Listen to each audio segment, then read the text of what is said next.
Hello everyone, welcome back to my YouTube channel Science Decode for class 12th.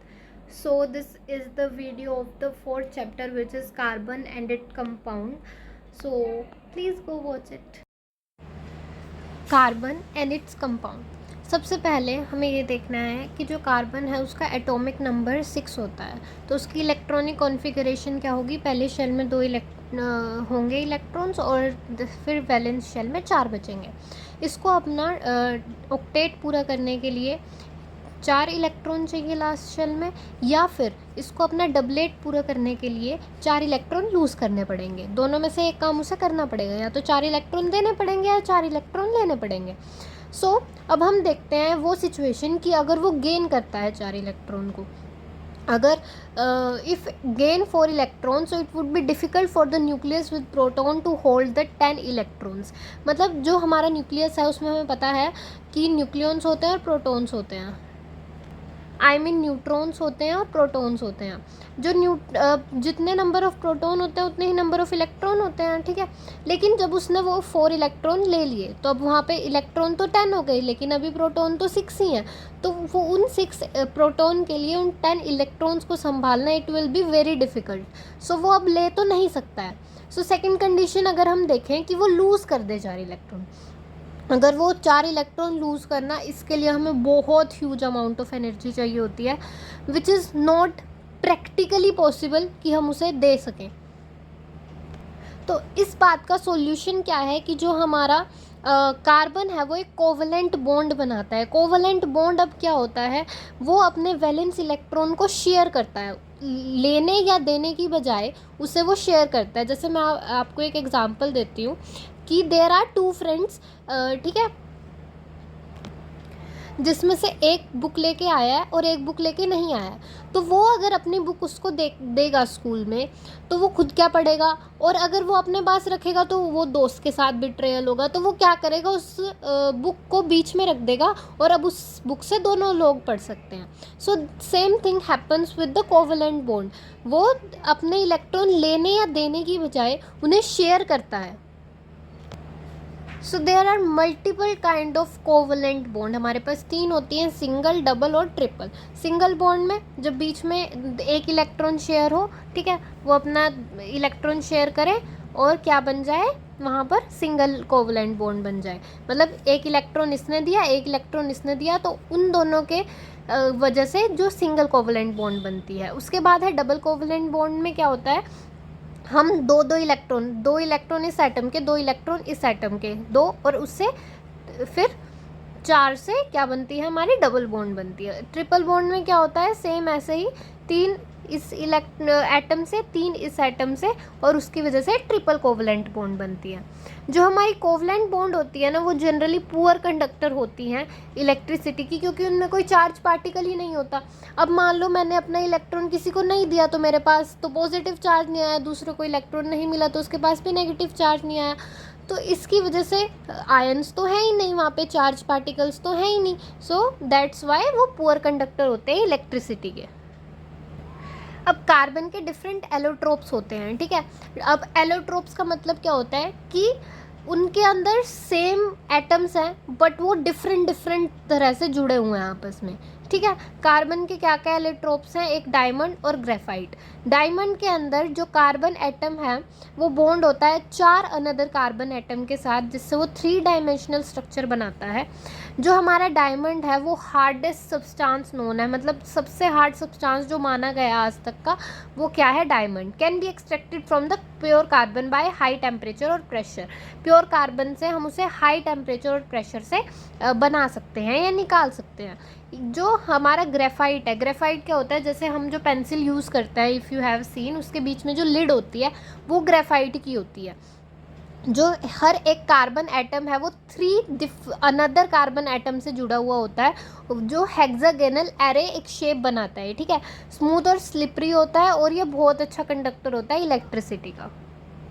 जैसे हमने last chapter में exception में पढ़ा था कि जो ग्रेफाइट होता है वो नॉन मेटल होने के बावजूद भी एक बहुत अच्छा कंडक्टर होता है। तो सेम बात यहाँ पर है कि जो ग्रेफाइट है वो इलेक्ट्रिसिटी का गुड कंडक्टर है। हमारे पास एक और कार्बन का एलोट्रोप है जो रिसेंटली फाइंड किया गया है, विच इज़ फुलरीन। एक कार्बन का एलोट्रोप है, फर्स्ट वन टू आइडेंटिफाई वो C60 which has carbon atom arranged in the shape of football. तो इसमें जो हमारे कार्बन एटम्स होते हैं वो फुटबॉल की शेप के होते हैं। वर्सेटाइल नेचर ऑफ कार्बन, जैसे हम बोलते हैं कई बार we use a word versatile actor, मतलब जो किसी भी चीज़ में अपने आप को ढाल लेता है, उन्हें कुछ भी रोल दिया जाए तो वो बहुत अच्छे से उसे परफॉर्म करता है, दैट काइंड ऑफ थिंग। तो ये वर्सेटाइल नेचर कार्बन का ऐसा क्यों होता है? सबसे पहला है एग्जांपल कैटिनेशन। कैटिनेशन क्या होता है? Ability to form bond with other atom of giving rise to the large molecules. वो अपने मतलब अपने के साथ 4 एटम और के साथ कार्बन, मतलब एक एटम कार्बन का 4 एटम ऑफ कार्बन के साथ बॉन्ड बनाता है, तो वो एक बहुत बड़ा जो है मॉलिक्यूल बना सकता है। जब कार्बन कंपाउंड में सिंगल बॉन्ड हो तो हम उसे सैचुरेटेड बोलते हैं, और कार्बन कंपाउंड में अगर डबल और ट्रिपल बॉन्ड हो तो हम उसे अनसैचुरेटेड कार्बन कंपाउंड बोलते हैं। ठीक है, कार्बन है जो उसकी वैलेंसी 4 होती है, ठीक है, जिसकी वजह से उसे अपने से अलावा 4 एटम ऑफ कार्बन के साथ उसकी बॉन्डिंग करने की कैपेबिलिटी होती है, जिसकी वजह से जो कार्बन है वो बहुत स्ट्रॉन्ग बॉन्ड बनाता है, कंपाउंड को स्टेबल बनाता है उसके स्मॉल साइज़ की वजह से। अब हम देखते हैं कि सैचुरेटेड और अनसैचुरेटेड कार्बन कंपाउंड होते क्या क्या हैं। इसमें सबसे पहले हमारा टॉपिक है कि चेन, ब्रांचेस और रिंग्स क्या होती हैं। जैसे हमने पढ़ा है कि मीथेन होता है CH4, ठीक है, ये इसका स्ट्रक्चर होता है। इथेन C2H6, ये इसका स्ट्रक्चर होता है। प्रोपेन C3H8, ये इसका स्ट्रक्चर होता है। ब्यूटेन C4H10, ये वाला इसका स्ट्रक्चर होता है, ठीक है। अब ब्रांच्ड क्या होता है? उसमें हमने देखा कि एक सिंगल स्ट्रेट चेन थी, बट यहाँ पर एक सिंगल स्ट्रेट चेन नहीं है, ये एक स्ट्रेट चेन है। अगर हम इसको एक चेन माने, ठीक है, अगर हम इस वाली को एक चेन माने तो यहाँ पर ये ब्रांच में लगा हुआ है। अगर हम इसको एक चेन माने तो यहाँ पर ये ब्रांच में लगा हुआ है। लेकिन अगर हम देखें तो इसका फॉर्मूला भी C4H10 ही है, एक ब्यूटेन की तरह। इसका भी फॉर्मूला, ये एक स्ट्रेट चेन है, ठीक है, इसका भी फॉर्मूला C4H10 है, इसका भी फॉर्मूला C4H10 है। तो जब यहाँ पर हम उसके थोड़ा सा स्ट्रक्चर में कुछ वो कर देते हैं, लेकिन उनका केमिकल फॉर्मूला सेम रहता है, तो उसे हम स्ट्रक्चरल आइसोमर्स बोलते हैं। अब एक रिंग क्या होता है? जिसमें कोई भी एंड नहीं होता। जैसे यहाँ पर ये एंडिंग कार्बन है, यहाँ पर ये एंडिंग कार्बन है, लेकिन रिंग में ऐसा कुछ भी नहीं होता है, वो सब एक दूसरे से जुड़े हुए होते हैं, वो एक रिंग के स्ट्रक्चर में होते हैं, ठीक है। तो ऐसे जब हम कंपाउंड लेते हैं तो उसके पहले हम साइक्लो लिखते हैं। जैसे 1 2 3 4 5 6 हैं, सब सिंगल बॉन्ड है तो हेक्सेन, लेकिन रिंग में है तो साइक्लोहेक्सेन। नेक्स्ट है हमारे पास बेंजीन। बेंजीन का वैसे हमारे पास एक एरोमेटिक कंपाउंड होता है बेंजीन, लेकिन इसके बारे में ज़्यादा कुछ डिटेल्स नहीं है, बस इसका एक स्ट्रक्चर है जिसमें 6 कार्बन्स होते हैं, ठीक है। एक सैचुरेटेड बॉन्ड होता है, मतलब एक सिंगल बॉन्ड होता है, फिर डबल बॉन्ड होता है, फिर एक सिंगल बॉन्ड, एक डबल बॉन्ड, एक सिंगल बॉन्ड, एक डबल बॉन्ड, मतलब अल्टरनेटिवली इसमें डबल बॉन्ड होते हैं, ठीक है। और सब एक कार्बन की वैलेंसी पूरी करने के लिए, जैसे कि C है, ये 4 जगह से जुड़ा होगा, 1 2 3 4, तो एक उसकी वैलेंसी पूरी करने के लिए सब C पे, मतलब कार्बन पे एक H जुड़ा होता है, तो इसका फॉर्मूला क्या बनता है? C6H6। नेक्स्ट है हमारे पास फंक्शनल ग्रुप्स। फंक्शनल ग्रुप एक ऐसा होता है जो जुड़े हुए होते हैं किसी कार्बन कंपाउंड के अंदर। जैसे कि हमने हेलो एल्केन्स जो हमारे होते हैं, हेलो एल्केन्स क्या मतलब होता है? जब जिसमें एक हेलोजन ग्रुप लगा हो, हेलोजन ग्रुप जैसे कि क्लोरो या फिर ब्रोमो, ठीक है, तो इनको हम क्या बोलते हैं? Halogen groups. उसके बाद ऑक्सीजन के भी होते हैं कुछ, हमारे पास 4 ग्रुप ये हमारे दे रखे हैं फंक्शनल ग्रुप ऑक्सीजन के: अल्कोहल, एल्डिहाइड, कीटोन और कार्बोक्सिलिक एसिड। अल्कोहल जब लास्ट में OH लगा हुआ हो, एल्डिहाइड जब लास्ट में COH लगा हो या फिर CHO लगा हो, कीटोन जब, कीटोन और एल्डिहाइड में एक डिफरेंस होता है विच आई विल टेल यू, ठीक है, अभी 2 मिनट। कार्बोक्सिलिक एसिड में COOH लगा हुआ होता है, ठीक है। अब कीटोन और एल्डिहाइड में क्या डिफरेंस है? यह भी, यहाँ पे भी CO है, यहाँ पे भी C डबल बॉन्ड है, ठीक है। अब जो कीटोन होगा उसके दोनों साइड कार्बन लगी होनी चाहिए, ठीक है, इसलिए इसका हमने ऐसे स्पेस छोड़ा हुआ है, ठीक है। जब कीटोन में C डबल बॉन्ड O के दोनों साइड कार्बन लगेगी वो तभी एक कीटोन ग्रुप माना जाएगा। एक साइड भी H हुआ, अगर वो टर्मिनल पे हुआ तब वो एल्डेहाइड ग्रुप माना जाएगा। जो हमारे एल्डेहाइड अल्कोहल और कार्बोक्सिलिक एसिड होते हैं, मतलब नॉट अल्कोहल, अल्कोहल कहीं भी लग सकता है, एल्डेहाइड और कार्बोक्सिलिक एसिड हमेशा टर्मिनल ग्रुप होते हैं। कीटोन हमेशा बीच में लगता है, ठीक है। अल्कोहल हमारा कहीं पर भी लग सकता है, वो बीच में भी लग सकता है, लास्ट में भी लग सकता है। उसके बाद नेक्स्ट टॉपिक है हमारा होमोलोगस सीरीज़। होमोलोगस सीरीज़ में हमारे पास पहली बात 3 ग्रुप होते हैं, जैसे कि मैंने आपको बताया, एक डबल बॉन्ड होती है कार्बन में, एक सिंगल बॉन्ड होती है, एक डबल बॉन्ड होती है और एक ट्रिपल बॉन्ड होती है। तो जिसमें सिंगल बॉन्ड होगी वो एल्केन, जिसमें डबल बॉन्ड होगी वो एल्कीन, जिसमें ट्रिपल बॉन्ड होगी वो एल्काइन, ठीक है। ये इसका जनरल फॉर्मूला होता है। अगर हमें एल्केन का लिखना है, अगर हमारे पास मान लो नंबर ऑफ कार्बन जो है वो 2 हैं, तो यहाँ पे n की जगह 2, यहाँ पे H की जगह यहाँ पे भी जहाँ पे n लिखा हुआ है वहाँ पर भी 2, तो क्या होगा C2H, यहाँ पर 4 + 2 6, C2H6, यह इसका जनरल फार्मूला होता है। नेक्स्ट है एल्कीन। एल्कीन का जनरल फार्मूला होता है CnH2n, मतलब अगर यहाँ पे 2 है तो यहाँ पे 4 होगा, यहाँ पे 6 है, यहाँ पे 12 होगा, मतलब वो फार्मूले में पुट करके आपको निकालना है। उसके बाद अगर हम एल्काइन का देखें तो वो होता है CnH2n-2, तो अगर मान लो यहाँ पर 2 है तो यहाँ पर भी 2 हो जाएगा, 4 - 2 2, तो C2H2। मतलब I am just giving an example, जैसे कि मिथेन का CH4, इथेन का C2H6, इथीन का C2H4, प्रोपीन का C3H6, इथाइन का C2H2, प्रोपाइन का C3H4। सो ये हमें फॉर्मूला में पुट करके पता लगेगा। होमोलोगस सीरीज़ होती है हमारे पास जो कि डिफ़र करती है CH2 यूनिट से। हमारे पास इतनी ही डेफिनेशन है होमोलोगस सीरीज़ की कि वो डिफ़र करती है CH2 यूनिट से, या फिर हम ये बोल सकते हैं कि वो डिफ़र करती है 14 मास यूनिट से या फिर AMU से, ठीक है।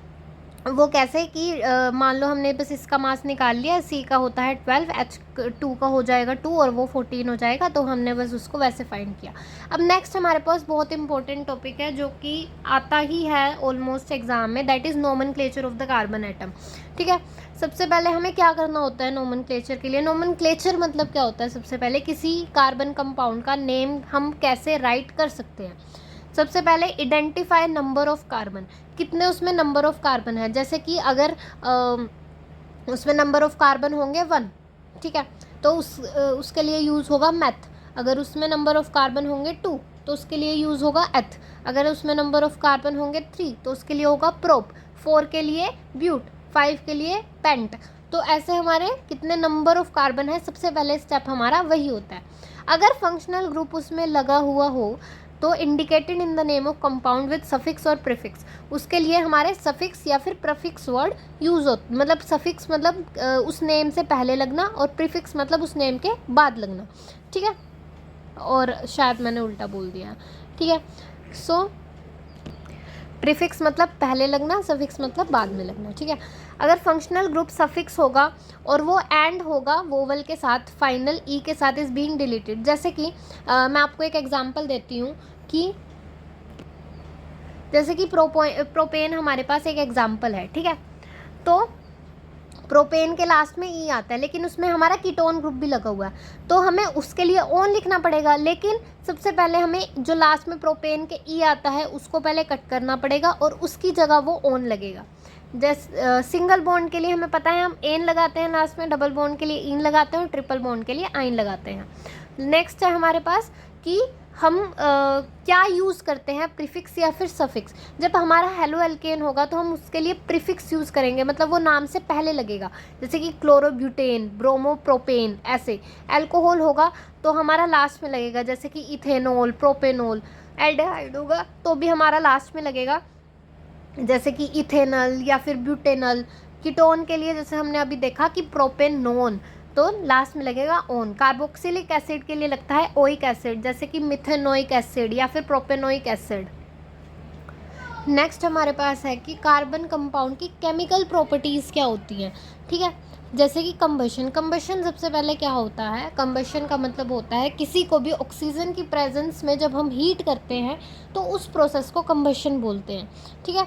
जब हमने कार्बन को O2 के साथ हीट किया तो उसमें से CO2 और हीट प्लस लाइट निकली। जब हमने CH3CH2OH को O2 के साथ हीट किया तो उसमें से CO2 plus H2O plus heat और लाइट निकली, ठीक है। सैचुरेटेड कंपाउंड जो हमारे होते हैं, सैचुरेटेड कंपाउंड मतलब सिंगल बॉन्ड, तो उसमें से हमेशा क्लीन फ्लेम निकलती है जब हम उसे बर्न करते हैं ऑक्सीजन की प्रेजेंस में या कंबशन करते हैं उसकी। जो हमारा अनसैचुरेटेड कार्बन कंपाउंड होता है उसमें से येलो फ्लेम निकलती है ब्लैक स्मोक के साथ, ठीक है। नेक्स्ट है हमारे पास ऑक्सीडेशन। ऑक्सीडेशन क्या होता है? ऑक्सीडेशन ऑक्सीजन का एडिशन, हाइड्रोजन का रिमूवल, ठीक है। ऑक्सीजन का एडिशन, हाइड्रोजन का रिमूवल, इस बात को हम ऑक्सीडेशन बोलते हैं, ठीक है। अब यहाँ पर हमारे पास एक अल्कोहल है, ठीक है। अल्कोहल क्या है? CH3CH2OH। इसको हम क्या बोलेंगे? ट्राई टू अंडरस्टैंड या फिर नोमेनक्लेचर इसका करके देखते हैं। 2 कार्बन है, ठीक है, तो उसके लिए हम क्या वर्ड यूज़ करेंगे? एथ, ठीक है। और कोई हमें अगर वैलेंसी, अगर हम इसका स्ट्रक्चर राइट करके देखें तो हमें पता लगेगा इसमें कोई भी डबल बॉन्ड नहीं है, तो एन लगाएंगे। अब लास्ट ई को काटने के बाद हम क्या लगाएंगे? वर्ड ओल, तो ये क्या बनेगा? इथेनॉल, ठीक है। इसमें हमने एल्कलाइन KMnO4 प्लस हीट दिया, या फिर हम एसिडिफाइड K2Cr2O7 और हीट भी दे सकते हैं। इनको बोलते हैं oxidising agent. I have talked about it in the past chapters, I think first और the second chapter, if I am not wrong. So oxidising agent वो होते हैं जो खुद की रिडक्शन करवा के दूसरे कंपाउंड की ऑक्सीडेशन करवाते हैं। तो इसमें यहाँ पर ओल था, तो हमने यहाँ पर देखा कि यहाँ पर एक और ऑक्सीजन यहाँ पर ऐड हो गया है, ठीक है। हाइड्रोजन का रिमूवल हो गया और ऑक्सीजन यहाँ पर ऐड हो गया, तो ऑक्सीडेशन तो हुई है, हमें पता लग गया, लेकिन वो किसी एजेंट की वजह से हुई है, तो that agent is known as oxidising agent. और हमने जो यहाँ पर यूज़ किया है that is alkaline KMnO4 plus heat, या फिर एसिडिफाइड K2Cr2O7 प्लस हीट। अब हमारा एडिशन रिएक्शन क्या होता है? एडिशन रिएक्शन मतलब किसी चीज़ को ऐड करना। तो यहाँ पर हमारे पास एक अनसैचुरेटेड कंपाउंड था, ठीक है। अनसैचुरेटेड कंपाउंड मतलब जिसमें डबल या ट्रिपल बॉन्ड है, तो यहाँ पर एक डबल बॉन्ड वाला कंपाउंड था जिसकी वैलेंसी पूरी करने के लिए जिस साइड में, इसके साइड में 2H और इसके साइड में 2H लगे हुए थे। अब हमने इसमें निकल डाला और H2 डाला, ठीक है। तो यहाँ पर क्या ऐड हो गए? 2H ऐड हो गए, एडिशन हो गई उसकी, और ये एक अनसैचुरेटेड कंपाउंड से एक सैचुरेटेड कंपाउंड बन गया, ठीक है। तो यहाँ पर निकल जो है वो एक कैटलिस्ट की तरह इस्तेमाल होता है। अब कैटलिस्ट क्या होता है हमारे पास? कैटलिस्ट एक ऐसा मतलब एजेंट होता है, मान लो, जो रिएक्शन को एक डिफरेंट रेट पर चलने के लिए मजबूर करता है या फिर उसे पुश करता है, ठीक है। एक वो डिफरेंट रेट पर उसे चलाता है, ठीक है, without the reaction itself being affected. ये कभी भी रिएक्शन में पार्टिसिपेट नहीं करता, ये उस रिएक्शन को बढ़ाने, वैसे ज़्यादातर हम जो कैटलिस्ट यूज़ करते हैं वो उसकी स्पीड को बढ़ाने के लिए यूज़ होता है, बट कैटलिस्ट की ये डेफिनेशन नहीं है। कैटलिस्ट एक डिफरेंट रेट पर उसे उस रिएक्शन को करवाने के लिए यूज़ होता है, क्योंकि बहुत रेयर केसेस में it is use to slow the reaction. जब हमें जैसे हम एक एग्जांपल लेते हैं कि एक बहुत फास्ट रिएक्शन है, लेकिन हमें उसकी टाइमिंग वगैरह सब नोट कर दी है, ठीक है। हमें ये नोट करना है कि वो कैसे वर्क कर रहा है, उसमें क्या क्या यूज़ हो रहा है, वो कितनी देर में, वो हम सब चीज़ें हमें नोट करनी है। तो वहाँ पर हम कैटलिस्ट को यूज़ कर सकते हैं उस रेट को कम करने के लिए, लेकिन मोस्ट ऑफ द टाइम जो हमारा कैटलिस्ट होता है वो रेट को बढ़ाने के लिए ही यूज़ होता है, but that's is not it's definition, ठीक है, वो याद रखना। नेक्स्ट है हमारे पास ये 2 होते हैं, एनिमल फैट्स और वेजिटेबल ऑयल। एनिमल फैट्स क्या होता है? इसके अंदर सैचुरेटेड फैटी एसिड्स होते हैं, ठीक है। वेजिटेबल ऑयल में क्या होता है? अनसैचुरेटेड फैटी एसिड्स होते हैं। इसके ये अनहेल्दी होता है और ये हेल्दी होता है, ठीक है। Substitution reaction. सब्स्टिट्यूशन रिएक्शन में सब्स्टिट्यूट मतलब क्या होता है? किसी चीज़ को वहाँ से निकाल कर वहाँ पर खुद आ जाना। जैसे यहाँ पर CH4 है, साथ में हमने Cl2 के साथ रिएक्ट करवाया, ये हमेशा सनलाइट की प्रेजेंस में होता है। CH4 प्लस Cl2, ये Cl2 जो है यहाँ का Cl, इसने इस H को, इसमें से एक H को हटा दिया और यहाँ पर खुद लग गया। अगर हम इसको फिर से रिएक्ट करवाएंगे ना Cl2 के साथ इस कंपाउंड को, तो ये फिर से एक H को हटा के CH2Cl2 बन जाएगा। अगर हम फिर से रिएक्ट करेंगे तब तक ये चलता रहता है रिएक्शन, जब तक ये CCl4 नहीं बन जाता, ठीक है। लेकिन हमें सिर्फ अभी सब्स्टिट्यूशन ये दिखाना था कि क्लोरीन ने हाइड्रोजन को हटा के यहाँ पर खुद लग गया। नेक्स्ट है हमारे पास इथेनॉल। इथेनॉल क्या होता है? Ethanol is a type of compound, carbon compound तो वो है ही। इथेनॉल मतलब इथ जिसमें 2 कार्बन हो, ऑल मतलब जिसमें एक अल्कोहल ग्रुप लगा हुआ हो, ठीक है, यही होता है इथेनॉल का मतलब। ये एक ऐसा लिक्विड है, मतलब ये लिक्विड होता है रूम टेम्परेचर पर, जो इथेनॉल होता है। Active ingredient of all alcoholic drinks, जैसे कि जो लोग ड्रिंक करते हैं अल्कोहल को, तो उसमें बहुत एक एक्टिव इंग्रेडिएंट की तरह ये इथेनॉल यूज़ होता है, ठीक है। प्योर इथेनॉल नहीं होता है, ठीक है, उसमें और भी बहुत कंपाउंड होते हैं, लेकिन जो इथेनॉल है वो उसमें यूज़ होता है। यूज़ इन मेडिसिन, कुछ मेडिसिन्स में भी यूज़ होता है, जैसे कि टिंचर आयोडीन में, कफ सिरप में। ये सॉल्यूबल होता है वाटर के अंदर, ड्रंकननेस कोज करता है, या जिसके लिए पी जाती है of course. Absolute pure alcohol can be lethal. Lethal का मतलब क्या होता है? ये मार सकता है अगर किसी ने प्योर अल्कोहल। सो लेथल मतलब क्या होता है?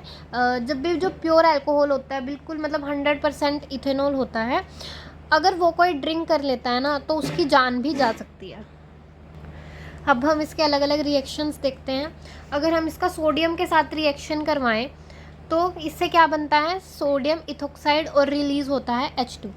ये है हमारे पास इथेनॉल, साथ में हमने Na लिया, सोडियम लिया, उसको रिएक्ट करवाया तो उससे बनता है सोडियम इथोक्साइड और साथ में H2। अगर हम उसको एसिड के साथ रिएक्ट करवाएं, हॉट कंसनट्रेटेड H2SO4, जिसको हम डिहाइड्रेटिंग एजेंट बोलते हैं। डिहाइड्रेटिंग हाइड्रोजन को रिमूव कर देना, ठीक है, वाटर को रिमूव कर देना, ठीक है। जो हमारा H2SO4 है वो इस कंपाउंड में से वाटर का रिमूवल कर देता है। वाटर का रिमूवल, इसमें से एक OH निकाल लेता है, इसमें से एक H निकाल लेता है, जिसकी वजह से C और C के बीच में डबल बॉन्ड आ जाता है। जैसे कि यहाँ पर इसमें से एक OH ये वाला निकल गया, इसमें से एक H ये वाला निकल गया, और इनके बीच में डबल बॉन्ड आ गया, और वाटर का रिमूवल, ये वाटर का रिमूवल जो H2SO4 करवाता है, इसके लिए इसको डिहाइड्रेटिंग एजेंट बोलते हैं। नेक्स्ट हमारा इंपॉर्टेंट कंपाउंड क्या है? इथेनोइक एसिड, जिसका हमारे पास कॉमन नेम एसिटिक एसिड भी होता है। जब हम 5 to 8% ऑफ एसिडिक एसिड लेते हैं, उसमें वाटर मिलाते हैं, तो उससे विनेगर बनता है, ठीक है। जो हमारा विनेगर है वो एक widely use as a preservative in the pickles. जो हमने देखा होगा कि कई बार हम जब अचार बनाते हैं तो उसके अंदर हम विनेगर डाल के रखते हैं प्रिजर्वेटिव की तरह। प्रिजर्वेटिव क्या होता है? जो उसे ख़राब होने से बचाता है। मेल्टिंग पॉइंट इसका मेल्टिंग पॉइंट ऐसा है, तो जब भी हमारे पास विंटर आता है या फिर सर्दियाँ आती हैं तो उस टाइम पर ये फ्रीज़ हो जाता है। कार्बोक्सिलिक एसिड जो है वो काफ़ी वीक एसिड होते हैं, क्योंकि हमें पता है कि वीक एसिड होते हैं। अब हम देखते हैं रिएक्शंस इथेनोइक एसिड के क्या होते हैं। इथेनोइक एसिड क्या होता है? CH3COOH। एस्टेरिफिकेशन, एस्टेरिफिकेशन क्या होता है? एस्टर की formation is known as esterification. तो हम एक क्या लेंगे? एक लेंगे इथेनॉल और एक लेंगे इथेनोइक एसिड। जब उसको रिएक्ट करवाएंगे आपस में एसिड की प्रेजेंस में, तो उससे ईथर बनता है, ईस्टर बनता है, ठीक है। इसमें से H2O का रिमूवल हो जाता है, वाटर का रिमूवल हो जाता है, ये आपस में इनकी बॉन्ड की फॉर्मेशन हो जाती है। जैसे कि यहाँ से OH निकल गया, यहाँ से एक H निकल गया, तो आपस में ये C डबल बॉन्ड O और यहाँ पर O बीच में लग के ये पूरा हमारा ईस्टर की फॉर्मेशन हो जाती है, ठीक है। जो ये ईस्टर होता है ये एक स्वीट स्मेलिंग सब्सटेंस होता है, और जब भी हम परफ्यूम वगैरह बनाते हैं तो उसमें ये यूज़ होता है। सपोनिफिकेशन क्या होता है? जो हमने ये ईस्टर लिया था उसको अगर हम NaOH के साथ रिएक्ट करवाते हैं तो एक बनता है sodium salt of carboxylic acid और दूसरा बनता है इथेनॉल। अगर हम उसको बेस के साथ रिएक्ट करते हैं, सिर्फ इसको रिएक्ट करा अगर, तो इससे बनेगा वही sodium salt of carboxylic acid और साथ में वाटर का रिमूवल हो जाएगा। अगर हम इसे रिएक्ट करें कार्बोनेट और हाइड्रोजन कार्बोनेट के साथ, अगर इसको हमने किया सोडियम कार्बोनेट के साथ, तो बना वही same sodium salt of carboxylic acid, साथ में H2 का रिमूवल और CO2 का रिमूवल। अगर हमने बाइकार्बोनेट, सोडियम बाइकार्बोनेट या सोडियम हाइड्रोजन कार्बोनेट के साथ रिएक्ट किया तो सेम हमारे पास कंपाउंड है, साथ में H2 और CO2 रिलीज़ हो जाएंगे। हमारा लास्ट टॉपिक क्या बचता है? Soaps and detergent. सोप्स और डिटर्जेंट में हमने सबसे पहले ये देखना है कि हमें उसकी ज़रूरत पड़ती क्यों है। जो हमारा डर्ट होता है, जैसे कि जब हमारे हम देखें बर्तन वगैरह या फिर हमारे कपड़े वगैरह गंदे होते हैं, तो जहाँ ज़्यादातर उसमें जो डर्ट होता है वो ऑयली होता है नेचर में। ऑयल जो है वो हमें पता है कि कभी भी वाटर में डिज़ोल्व नहीं करता। अगर आपने कभी देखा हो एक कटोरी में थोड़ा सा ऑयल डाल के उसके ऊपर वाटर डाल के, वो सेपरेट ही रहते हैं, वो कभी भी आपस में मिक्स नहीं करते। तो हमारा इससे एक टॉपिक निकल के आता है, that is soap molecule. Soap molecule क्या होता है? ये एक ऐसा मोलिक्यूल होता है, ये एक कार्बन चेन है, ये इसका जो है ये एन सोडियम वाला पार्ट है, ठीक है। ये कार्बन चेन है, ये सोडियम वाला पार्ट है। जो सोडियम वाला पार्ट होता है वो हाइड्रोफिलिक होता है। हाइड्रो मतलब पानी से, फिलिक मतलब प्यार करने वाला। हाइड्रोफोबिक मतलब जो ये चेन वाला पार्ट होता है, जो कार्बन चेन वाला पार्ट होता है, ये हाइड्रोफोबिक होता है, मतलब पानी से डरने वाला है, पानी से दूर भागने वाला, ठीक है। जैसे ये हमारे पास एक ऑयल का मोलिक्यूल है, ठीक है। जब भी हम सोप से इसको जैसे हमारे पास एक कपड़ा था, ठीक है, उसके ऊपर ऑयल लगा हुआ था, हमने उसको सोप से क्या किया, उसे ब्रश मतलब सोप से उसे रब किया, ठीक है, रब किया उसे सोप से, ठीक है। तो यहाँ पे जो ऑयल मॉलिक्यूल था उसके ये मान लो ये यहाँ पर पानी के मॉलिक्यूल्स हैं, ठीक है, यहाँ पर सारे में पानी के मॉलिक्यूल्स हैं आसपास। तो अब हाइड्रोफोबिक पार्ट तो पानी के पास जाएगा नहीं, तो वो तो इसकी तरफ आएगा, ऑयल मॉलिक्यूल की तरफ आएगा। और जो ये फिलिक पार्ट है, हाइड्रोफिलिक पार्ट है, ये तो प्यार करता है पानी से, तो ये पानी की तरफ रहेगा, ठीक है, ये पानी की तरफ रहेगा और ये ऑयल मॉलिक्यूल की तरफ रहेगा। इसी चीज़ को हम मिसेल बोलते हैं, ठीक है, इसी चीज़ को हम मिसेल बोलते हैं। तो जब ये ऐसे बन जाता है ना, जब ये इसको पूरा क्लोक जैसे इसके साइड में इसने पूरी फॉर्मेशन कर ली, ठीक है, जो ये पूरी सोप के मॉलिक्यूल्स है, इसने पूरी ऐसे फॉर्मेशन कर ली इसके साइड में, ऑयल मॉलिक्यूल के साइड में। तो जब ये मिसेल को हम वाटर से उसके बाद धोएंगे ना, तो ये ईजिली रिंस ऑफ हो जाता है, ठीक है।